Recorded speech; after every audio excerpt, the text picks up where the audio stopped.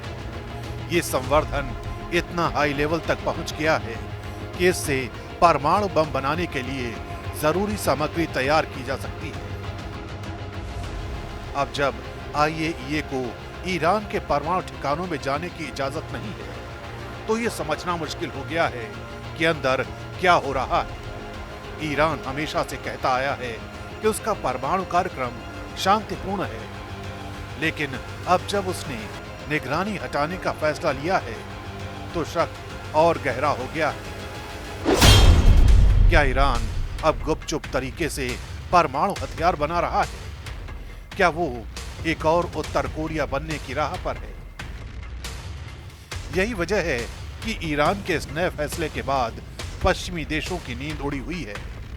और ऐसा इसलिए भी है क्योंकि अमेरिका और इजराइल की तरफ से लगातार यही दावा किया जा रहा है कि B-2 बॉमर और बंकर बस्टर बम के जरिए ईरान की न्यूक्लियर साइट को बुरी तरह तबाह किया जा चुका है, जिससे ईरान का न्यूक्लियर प्रोग्राम कई वर्षों पीछे पहुंच गया है।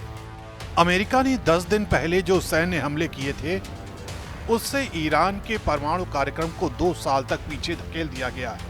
यानी ईरान का न्यूक्लियर प्रोग्राम अब 2 साल पीछे चला गया है। लेकिन ईरान ने जिस तरह से आईएईए को सहयोग करने से इनकार किया है, वो यही बता रहा है कि ईरान की न्यूक्लियर फैक्ट्री में कोई गहरा खेल चल रहा है।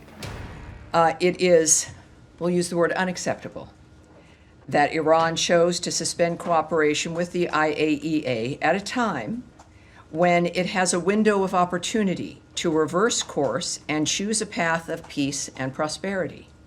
Iran must cooperate fully without further delay. Iran पहले भी कई बार आईएईए से सहयोग रोक चुका है।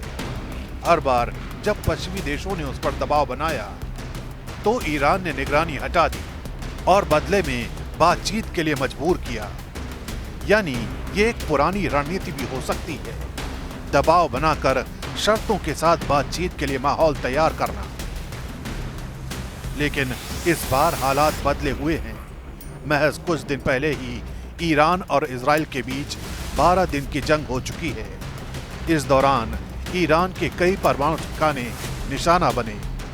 अब आईएईए को अंदर ना जाने देने का मतलब है कि ईरान अपने नुकसान को दुनिया से छुपाना चाहता है या फिर कोई नई तैयारी कर रहा है।